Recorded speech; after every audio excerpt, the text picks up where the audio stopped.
नंढड़ी सोहणी कचहरी ये मूंसां गॾु मोहम्मद इब्राहिम उमर, मोहम्मद आलम उमर, वकील गुलाम फरीद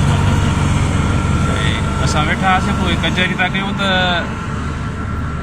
जमात गौसिया जा नौजवानो तव्हां पंहिंजे निस्बत खे सुञाणो।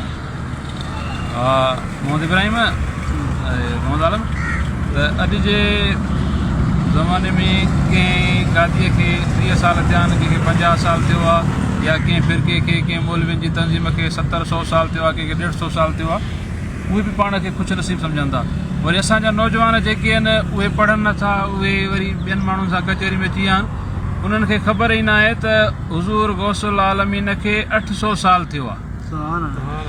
कंहिं बि माण्हूअ जूं 3 पीढ़ियूं 4 पीढ़ियूं क़बरां ज़ाहिर ई न आहिनि, पर हुज़ूर गौसुल आलमीन जी इहा करामत आहे जो 32 सजादा नशीना साईं चऊं कुरैशी ऐं 32 गादियुनि जो फैज़, 32 गादियुनि जूं ख़िदमतां धार आहिनि। तंहिंजे करे गौसिया जमात जे नौजवान खे तव्हां असां गर्ल्स था कयूं त पंहिंजे मुस्लिम जी तालीम पढ़नि ऐं उन ते अमल कंदा त इनशा अल्लाह ॿई जहान भला थी वेंदनि। गौसुल आलमीन जी निस्बत उस्ताद साईं शेर मुस्तफ़ा मुफ़्ती तरी फरमाईंदो, गौसुल आलमीन सखी पीर आहे, कंहिंजो थोरो न रखंदो आहे।